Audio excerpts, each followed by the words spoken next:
Hello everyone, welcome back to my blog. আমি প্রেরণা ভট্টাচার্য। তোমরা এখন জানো যে মায়ের যে পরিস্থিতি সেই নিয়ে আমি তোমাদেরকে এভরিডে একটু একটু করে আপডেট দিতে শুরু করেছি, এবং আগের ভিডিওগুলোতেও তোমরা সবাই প্রচুর প্রচুর গুড উইশেস পাঠিয়েছো, অনেক প্রেয়ার্স পাঠিয়েছো। তাই তোমাদের সকলকে করজোড়ে থ্যাংক ইউ সো মাচ আমাদের এইভাবে পাশে থাকার জন্য, মরালি এবং ইমোশনালি।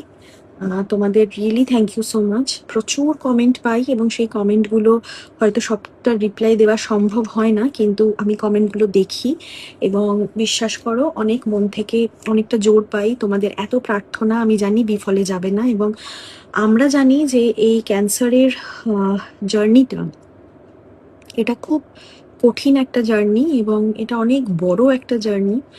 এর রাস্তা অনেক দুর্গম এবং দুর্লভ, কিন্তু আমাদের প্রত্যেককে পজিটিভিটি নিয়ে চলতে হবে, পজিটিভ ভাবতে হবে এবং ভগবানের উপর আর ইউনিভার্সের উপর আস্থা রেখে চলতে হবে। এই দুর্গম দুর্লভ রাস্তাও আমরা নিশ্চয়ই পার করে যাব, এই বিশ্বাস আমাদের আছে। এই বিশ্বাস মনে রেখেই এগিয়ে যাচ্ছি প্রতিটা দিন। আর মায়ের আপডেট বলতে, আগের ভিডিওতে তোমাদের যেটা বলেছিলাম যে ওই 1.5 মাসের 2 সপ্তাহের যেই অসম্ভব একটা যন্ত্রণাদায়ক সময় আমরা কাটিয়েছি, এবং মায়ের যে অসম্ভব কষ্ট যন্ত্রণার মধ্যে দিয়ে যে মা গেছে, মানে সেটা অকল্পনীয়, অবর্ণনীয়। এতটাই কষ্ট যেটা প্রত্যেক দিন আমি দেখতাম। আমি সারা রাত ঘুমাতাম না, আমি মায়ের ঘরে থাকতাম, মাকে যন্ত্রণা পেতে দেখতাম, কষ্ট পেতে দেখতাম, ঘুমাতে পারতো না, ছটফট করতো।